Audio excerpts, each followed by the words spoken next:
Doqmaların necə yaranmasından danışacağıq.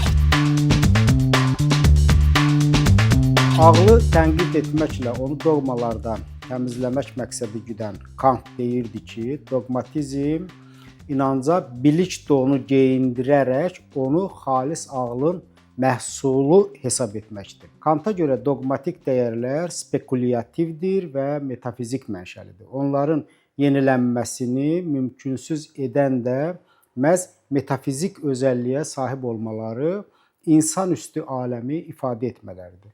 Doqmalar elmi düşüncənin kütləviləşmədiyi cəmiyyətlərdə nəsildən nəsilə ötürülən və vərdiş olunan mənəvi psixoloji komfort zonalarıdır. Buna görə də Kant insanüstü hisslərin elmi olmaq istəyən klassik metafizikanı rədd edir, onun yerinə a priori, yəni təcrübədə yoxlanıla bilən bilgiləri araşdıran tənqidi metafizikanı qoyur. Doqmaların nə olduğunu başa düşmək üçün daha sadə izaha ehtiyacımız var. Silloqomaniya adlı bir xəstəlik növü var. Əlaməti köhnə əşyalarla vidalaşa bilməməkdir. Kasıblıqdan tutmuş tənbəlliyə, qənaətçiliyə qədər bir xeyli səbəbləri var. Amma əsas səbəb köhnə əşyaların öz sahiblərinə verdiyi yaşanmışlıq duyğusunun hüznüdür, psixoloji sakitliyidir.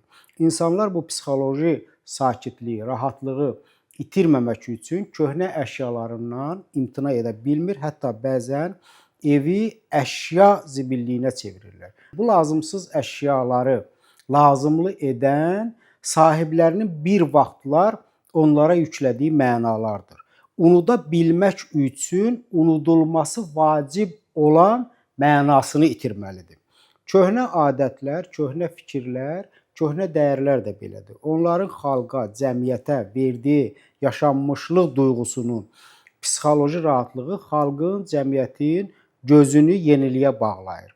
Yenilik risklərlə doludur. Köhnəlik isə artıq sınanıb. Uğrunda qurban verilib. Köhnəlik qurban tələb etmir. Köhnəliyin tələb etdiyi yeganə qurban yeniliyin özüdür.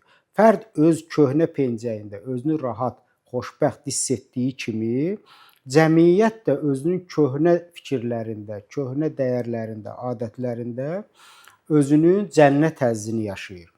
Hətta cənnətə can atma da yaşanmışlığa, köhnəliyin sakitliyinə, hüznünə can atmadır. Cənnət insanın dədə-baba yurdudur. Nə yazıq ki, fərdin silloqomaniyası kəllə çarxa çıxanda ev köhnə əşyaların saxlanıcına döndüyü kimi, cəmiyyətin silloqomaniyası da həddini aşanda mədəniyyət köhnə fikirlərin, köhnə dəyərlərin, adətlərin saxlanıcına çevrilir. Köhnəliyə vərdiş köhnələri doqmalaşdırır. Doqma dediyimiz şey həyatımızda heç bir zəruriliyi olmayan, sadəcə vərdiş etdiyimiz köhnəlikdir. İstər maddi olsun, istər mənəvi.